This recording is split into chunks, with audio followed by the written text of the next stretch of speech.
हे दोस्तों नमस्कार। एक बार आप सबका फिर से बहुत बहुत स्वागत है आप सबके अपने यूट्यूब चैनल डियर गुरुजी पर। सो गाइस, एक और बहुत ही महत्वपूर्ण हिंदी के प्रैक्टिस सेट में आप सबका बहुत बहुत स्वागत है। इसी तरह के अगर आप और भी प्रैक्टिस सेट या वो और भी ऑनलाइन टेस्ट देना चाहते हैं तो आप सबके लिए यहाँ पर मेरी तरफ से ये ऑनलाइन टेस्ट तैयार किया जा रहा है। पर डे आपको यहाँ पर कुछ ना कुछ नया देखने को मिलेगा। जैसे कि आप देख सकते हैं यहाँ पर ये आपके सामने प्रैक्टिस सेट है। अभी तो मैं यूट्यूब पर कर रहा हूँ तो करवा ही रहा हूँ, बट यहाँ पर भी आप इसको टेस्ट दे सकते हैं। जैसे यहाँ पर पहला क्वेश्चन है, इसका आप अगर आंसर देना चाहते हैं तो यहाँ पर आंसर दे करके आप नेक्स्ट कर सकते हैं। इसी तरह अधिकार में हो सकते तो इसी तरह आप यहाँ पर इस पूरे टेस्ट को, इस तरह बहुत सारे मॉक टेस्ट मैंने बना रखे हैं और धीरे धीरे यहाँ पर करंट अफेयर के भी मॉक टेस्ट और भी इंपॉर्टेंट जो मॉक टेस्ट है और जो आपके लिए हिंदी के वीडियो और स्टडी रिलेटेड वीडियोस यहाँ पर सेक्शंस बने हुए हैं, आप जा करके विजिट कर सकते हैं। आपको क्या याद रखना है भाई, jobsarkari.in, इसको शेयर कीजिए ज़्यादा से ज़्यादा लोग यहाँ पर लेकर आइए। आपके लिए बहुत सारी चीज़ें यहाँ पर मैं बिल्कुल फ्री में लेकर के आऊँगा, कुछ भी इसकी चार्ज में नहीं रखने वाला हूँ। चलिए स्टार्ट करते हैं भाई आज के प्रैक्टिस सेट को। तो आज का जो पहला क्वेश्चन है वो आपके सामने ये रहा भाई, सो मोटू जो शब्द है उसका अनुवाद क्या है। इसके पहले कि मैं करवा चुका हूँ। तो भाई सो मोटू, SUO सो मोटू, माफ़ कीजिएगा, तो इसका हिंदी अनुवाद जो है वो क्या हो जाएगा, इसका हिंदी अनुवाद हो जाएगा भाई स्वप्रेरणा। तो याद रखिएगा ऑप्शन जो इसका ए है वो यहाँ पर बिल्कुल करेक्ट हो जाएगा। चलिए दोस्तों आते हैं क्वेश्चन नंबर 9 की तरफ। तो क्वेश्चन नंबर 9 आपसे यहाँ पर क्या कह रहा है कि तुरंत दान महाकल्याण लोकोक्ति का अर्थ क्या है। तुरंत दान महाकल्याण, इस लोकोक्ति के अर्थ के बारे में बात करते हैं। तो जो कार्य करना हो उसे तुरंत कर डालना चाहिए, यानी कि ऑप्शन जो इसका डी है वो यहाँ पर करेक्ट हो जाएगा। चलिए आते हैं क्वेश्चन नंबर 10 की तरफ। तो आपसे यहाँ पर कह रहा है भाई, शेर को देखकर उसका होश उड़ गया, इसका शुद्ध रूप क्या है भाई। शेर को देखकर उसका होश उड़ गया, यानी कि यहाँ पर इसका जो शुद्ध रूप हो जाएगा, शेर को देखकर उसके होश उड़ गए, ना कि उसका। तो ऑप्शन जो इसका डी है वो यहाँ पर बिल्कुल करेक्ट हो जाएगा। चलिए आते हैं क्वेश्चन नंबर 11 की तरफ। तो यहाँ पर कह रहा है भाई, खाट शब्द का तत्सम रूप क्या है। तो खाट शब्द का तत्सम रूप होता है भाई खटवा, लेकिन कौन सा खटवा। तो यहाँ पर देखा जाए तो ऑप्शन नंबर जो इसका पहला है, पहला ही करेक्ट हो जाएगा। जी हाँ दोस्तों, खटवा इस तरह से लिखा जाता है, तो ऑप्शन जो इसका ए है करेक्ट हो जाएगा। क्वेश्चन नंबर आपका 12 कह रहा है, निम्नलिखित में से उपसर्ग रहित शब्द कौन सा है। उपसर्ग रहित शब्द यहाँ पर देखा जाए तो कौन सा हो जाएगा। 12 में करेक्ट आंसर हो जाएगा भाई ऑप्शन नंबर सी, वंदनीय। चलिए आते हैं क्वेश्चन नंबर 13 पर। तो आपसे कह रहा है, निष्कलंक का संधि विच्छेद क्या होगा। निष्कलंक, यहाँ पर याद रखिए 13 का करेक्ट आंसर क्या हो जाएगा भाई, ये आपका यहाँ पर निधन कलंक, यानी कि ऑप्शन जो इसका बी है करेक्ट हो जाएगा। यहाँ पर विसर्ग संधि होगी। क्वेश्चन नंबर आपका 14 कह रहा है, अंडज, इसके लिए वाक्यांश बताना है। तो अंडज मतलब होता है भैया अंडे से उत्पन्न होने वाला, यानी कि ऑप्शन जो इसका सी है वो दोस्तों यहाँ पर बिल्कुल करेक्ट हो जाएगा। चलिए आते हैं क्वेश्चन नंबर 15 पर। तो आपसे यहाँ पर कह रहा है, निम्न में भाववाच्य किसमें होगा। तो याद रखिएगा दोस्तों, सलोनी, सलोनी से हंसा नहीं जाता, यहाँ पर देखा जाए तो यहाँ पर भाववाच्य हो जाएगा। ऑप्शन नंबर जो इसका सी है वो यहाँ पर बिल्कुल करेक्ट हो जाएगा। चलिए आते हैं क्वेश्चन नंबर 16 की तरफ। तो आपसे यहाँ पर कह रहा है, किस शब्द की संधि सही नहीं है। यहाँ पर देखा जाए तो सत्य प्लस धर्म, यहाँ पर सद्धर्म बिल्कुल सही है। सत्य प्लस नारी, तो ये सत्य प्लस नारी सद नारी नहीं होता है, तो ऑप्शन जो इसका बी है वो यहाँ पर गलत हो जाएगा, क्योंकि इसका होता है सन नारी, स अधना ना पे आगमंत्रा ना री। चलिए आते हैं क्वेश्चन नंबर 17 पर। तो आपसे कह रहा है भाई, पूत शब्द का तत्सम क्या है। पूत शब्द का तत्सम क्या हो जाएगा भैया, पुत्र हो जाएगा। तो ऑप्शन जो इसका डी है वो यहाँ पर करेक्ट हो जाएगा। क्वेश्चन नंबर आपका 18 कह रहा है भाई, शुद्ध वर्तनी वाला शब्द कौन सा है। तो याद रखिएगा शुद्ध वर्तनी वाला शब्द भागीरथी, यानी कि ऑप्शन जो इसका बी में लिखा गया भागीरथी वो यहाँ पर बिल्कुल करेक्ट है, तो बी पर टिक कर देंगे। क्वेश्चन नंबर 19 पर आते हैं। तो कह रहा है भाई, पौ बारह होना इस मुहावरे का अर्थ क्या है।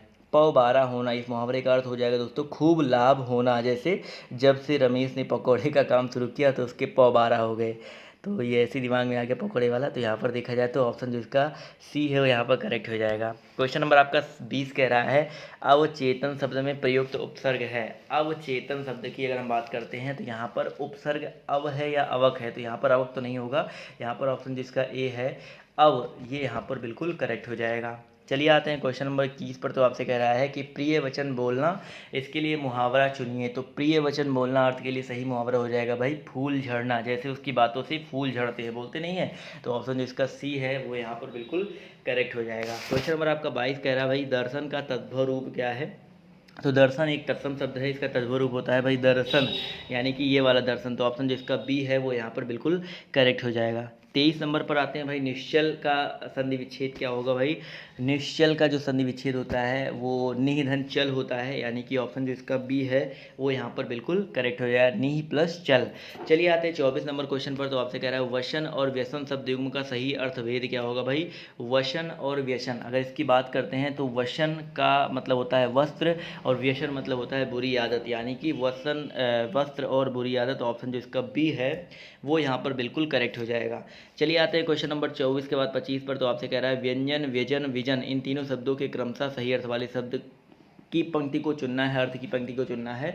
तो भाई व्यंजन मतलब होता है खाद्य पदार्थ, व्यजन मतलब होता है पंखा, और विजन मतलब होता है सुनसान, यानी कि ऑप्शन नंबर जो इसका बी है वो यहाँ पर बिल्कुल करेक्ट हो जाएगा। चलिए आते हैं क्वेश्चन नंबर 26 पर। तो यहाँ पर कह रहा है निम्न में कौन सा वर्तमान काल का भेद नहीं है। तो यहाँ पर देखा जाए तो वर्तमान काल के भेद, यहाँ पर अपूर्ण वर्तमान काल जो है वो वर्तमान काल का भेद नहीं है। तो ऑप्शन जो इसका सी है वो यहाँ पर बिल्कुल करेक्ट हो जाएगा। चलिए आते हैं क्वेश्चन नंबर 27 पर। तो आपसे यहाँ पर कह रहा है कि निम्न शब्दों में अनुनासिक अयोगवाह का उदाहरण कौन सा है। अनुनासिक अयोगवाह, यहाँ पर देखा जाए तो 27 का जो करेक्ट आंसर है वो हो जाएगा ऑप्शन नंबर बी, हंस।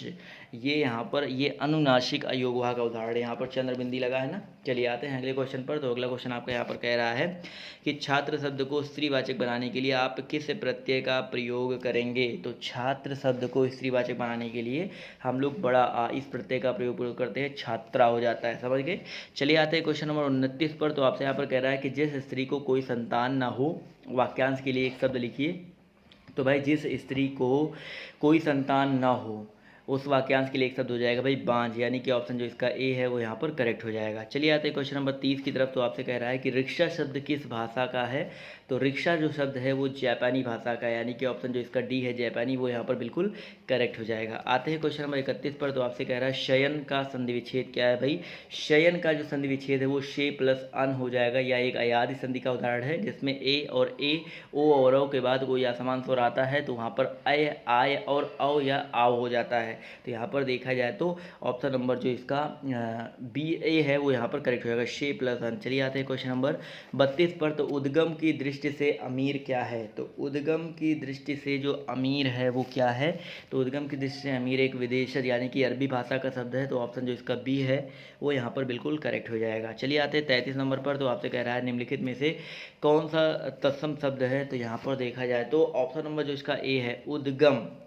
तो उद्गम जो है आपका एक तत्सम शब्द है। तो उद्गम यहाँ पर, जबकि जो कोर्ट है यहाँ पर दिया गया है, इसके अलावा खेत है। कोर्ट क्या है, कोर्ट आपका एक अंग्रेजी शब्द है, विदेशी शब्द हो जाएगा। खेत आपका तद्भव हो जाएगा। और अजीब जो है ये भी आपका विदेशी शब्द है, विदेशी में आपका अरबी के अंतर्गत आता है। चलिए आते हैं 34 नंबर पर। तो आपसे कह रहा है कि गुजराती भाषा किससे विकसित है। तो गुजराती जो भाषा है दोस्तों उसका विकास जो है शौर सैनी अपभ्रंश से हुआ है। और पश्चिमी हिंदी की बात करते हैं और इसके अलावा राजस्थानी की बात करते हैं या पहाड़ी भाषा की बात करते हैं तो इनका भी विकास आपका शौर सैनी से ही हुआ है। तो ऑप्शन जिसका बी है करेक्ट हो जाएगा। चलिए आते हैं क्वेश्चन नंबर 35 पर। तो आपसे यहाँ पर कहना नी उपसर्ग से निर्मित शब्द नहीं है। तो निहित, निधन, निकुंज, निर्गुण में अगर देखा जाए तो नी उपसर्ग से यहाँ पर निर्गुण नहीं है क्योंकि ये निर होता है। तो ऑप्शन जो इसका डी है वो यहाँ पर गलत हो जाएगा, यानी कि ऑप्शन डी पर टिक कर देंगे। चलिए आते हैं क्वेश्चन नंबर 36 की तरफ। तो प्राप्ति की सूचना देना, इसके लिए एक उपयुक्त शब्द क्या है। तो प्राप्ति की सूचना देना यानी कि एक्नॉलेज। तो ऑप्शन जो इसका सी है वो यहाँ पर करेक्ट हो जाएगा। एक्नॉलेज का मतलब होता है प्राप्ति की सूचना देना। चलिए आते हैं क्वेश्चन नंबर 37 पर। तो आपसे 37 नंबर क्वेश्चन कह रहा है कि किस शब्द में अव्ययी भाव समास नहीं है। तो यहाँ पर देखा जाए तो श्रम साध्य, अगर इसकी बात करते हैं तो श्रम साध्य का मतलब क्या होता है भैया, श्रम से साधा जाने वाला, इसमें अव्ययी भाव समास नहीं है। तो ऑप्शन नंबर जो इसका सी है करेक्ट हो जाएगा। 38 नंबर क्वेश्चन कह रहा है कि निम्नलिखित वाक्यों में अशुद्ध वाक्य क्या है। तो यहाँ पर देखा जाए तो चिड़िया बैठी है डाल पर। तो चिड़िया बैठी है डाल पर, तो ये तो सॉरी यहाँ पर शुद्ध वाक्य ढूंढना है, तभी सोचा कि पहला भी अशुद्ध है दूसरा भी अशुद्ध है। चिड़िया डाल पर बैठी है तो ऑप्शन जो इसका सी है वो यहाँ पर शुद्ध हो जाएगा। चलिए आते हैं क्वेश्चन नंबर 38 पर। तो आपसे कह रहा है कि निम्नलिखित में से कौन सा शब्द प्रत्यय से बना है। तो यहाँ पर देखा जाए तो रक्तदान, पीकदान, जीवन दान, ये सारे के सारे जो है दान प्रत्यय से बने हैं। तो यहाँ पर ऑप्शन जो इसका डी है वो यहाँ पर करेक्ट हो जाएगा। चलिए आते हैं क्वेश्चन नंबर 40 पर। तो कह रहा है कल का अनेकार्थक शब्द नहीं है। तो कल का अगर निकार्षक शब्द यहाँ पर कौन सा नहीं हो जाएगा, जो शोर है वो आपका कल का निकार्षक शब्द नहीं है, और कल शब्द का निकार्षक यहाँ पर बीता दिन, चैन, मशीन, वो सब है। चलिए आते हैं 41 पर। तो विहंगम दृष्टि, इसका अर्थ क्या हो जाएगा, तो विहंगम दृष्टि की बात करते हैं तो इसका अर्थ होता है भाई सम्यक दृष्टि, यानी कि ऑप्शन जो इसका बी है वो यहाँ पर बिल्कुल करेक्ट हो जाएगा। जबकि सरसरी दृष्टि, गहरी दृष्टि, पैनी दृष्टि, इनका अर्थ क्या होता है भाई, उड़ती हुई नज़र डालना, खोजपूर्ण नज़र, सतर्क निगाह, ये सारे क्रमशः इसके अर्थ होते हैं। चलिए आते हैं क्वेश्चन नंबर 42 पर। तो कह रहा है कूप मंडूक होना, इसका सबको मतलब पता भाई, कूप मंडूक होना इसका मतलब होता है अत्यंत सीमित ज्ञान होना, यानी कि ऑप्शन जो इसका सी है वो यहाँ पर बिल्कुल करेक्ट हो जाएगा। चलिए आते हैं क्वेश्चन नंबर 43 की तरफ। तो आपसे कह रहा है कष्टापन, इस सामासिक पद में कौन सा समास है, तो भाई कष्टापन अगर बात किया जाए इसमें यहाँ पर हो जाएगा कष्टों से ग्रस्त सामासिक पद, यानी कि तत्पुरुष, यहाँ पर कर्ण तत्पुरुष हो जाएगा। तो ऑप्शन जो इसका ए है वो यहाँ पर करेक्ट हो जाएगा। चलिए आते हैं क्वेश्चन नंबर 44 की तरफ। तो यहाँ पर कह रहा है, ध्यान से देखिएगा कि घूस देना किस मुहावरे का अर्थ है, तो घूस देना यानी कि रिश्वत देना जो होता है वो होता है भाई चांदी का जूता देना, इस मुहावरे का सही अर्थ हो जाएगा भाई चांदी का जूता देना, तो ये मुहावरे का सही अर्थ हो जाएगा। चलिए आते हैं क्वेश्चन नंबर 45 पर। तो आपसे कह रहा है कि रसोई का सही सामासिक विग्रह निम्न में से कौन सा है, तो रसोई घर का। तो रसोई घर का क्या हो जाएगा भाई, रसोई के लिए घर, यानी कि यहाँ पर ऑप्शन जो इसका टी है वो करेक्ट हो जाएगा। यहाँ पर देखा जाए तो संप्रदान तत्पुरुष हो जाएगा, समझ गए ना। चलिए आते हैं क्वेश्चन नंबर 46 पर। तो आपसे कह रहा है कि आय व्यय की जांच करने वाला क्या कहलाता है, तो भाई आय व्यय इसकी जांच करने वाला क्या कहलाता है, अंकेक्षक, परीक्षक, संप्रेक्षक या पर्यवेक्षक। तो यहाँ पर देखा जाए तो इसकी जांच करने वाला अंकेक्षक कहलाता है। तो ऑप्शन जो इसका ए है वो यहाँ पर बिल्कुल करेक्ट हो जाएगा। चलिए आते हैं अगले क्वेश्चन पर। तो अगला क्वेश्चन कह रहा है भाई अनु का अर्थ क्या होता है, तो अनु का अर्थ होता है भाई पीछे, यानी कि ऑप्शन जो इसका बी है वो यहाँ पर करेक्ट हो जाएगा। और अड़ु का अर्थ कड़ होता है, ये समरूपी भिन्नार्थक है। चलिए आते हैं अगले क्वेश्चन पर। तो अगला क्वेश्चन कह रहा है कि दो विपरीतार्थक शब्दों के बीच किसका चिन्ह लगाया जाता है, तो ये क्या लगाया जाता है, संयोजक चिन्ह लगाया जाता है ना। तो यहाँ पर ऑप्शन जो इसका ए है वो यहाँ पर करेक्ट हो जाएगा। जैसे माता पिता, इसके अलावा भाई बहन, दिन रात, ये सारे के सारे आपके संयोजक चिन्ह से जुड़े होते हैं। चलिए आते हैं क्वेश्चन नंबर, कहावत का प्रचलित रूप चुनिए। तो कहावत यानी कि कहावत यहाँ पर देखा जाए तो चोर तेरी दाढ़ी में तिनका, तो यहाँ पर चोर की दाढ़ी में तिनका, यानी कि ऑप्शन जो इसका डी है वो सही रूप है। तो यहाँ पर डी जो है बिल्कुल करेक्ट हो जाएगा। अब आते हैं दोस्तों आज के होमवर्क की तरफ। तो आज का होमवर्क आपके सामने ये है, तत्सम शब्द छांटना है, अनजान, सच, पत्ता, घोटक। तो आप लोग आराम से बता सकते हो यहाँ पर तत्सम क्या होगा। तो आपको आज का वीडियो कैसा लगा कमेंट करके जरूर बताइएगा, और इसी तरह के वीडियोस के लिए आप लोग चैनल पर जुड़े रहिए, चैनल को सब्सक्राइब कर लीजिएगा। इसके अलावा आप वेबसाइट को लगातार विजिट करते रहिए, वहाँ पर जो आपके इंपॉर्टेंट अपडेट्स हैं वो आपको देखने को मिलते रहेंगे। सो गाइज आज की इस वीडियो में सिर्फ इतना ही। अभी के लिए बाय बाय, टेक केयर, जय हिंद, जय भारत। मिलते हैं आप सबसे नेक्स्ट वीडियो में।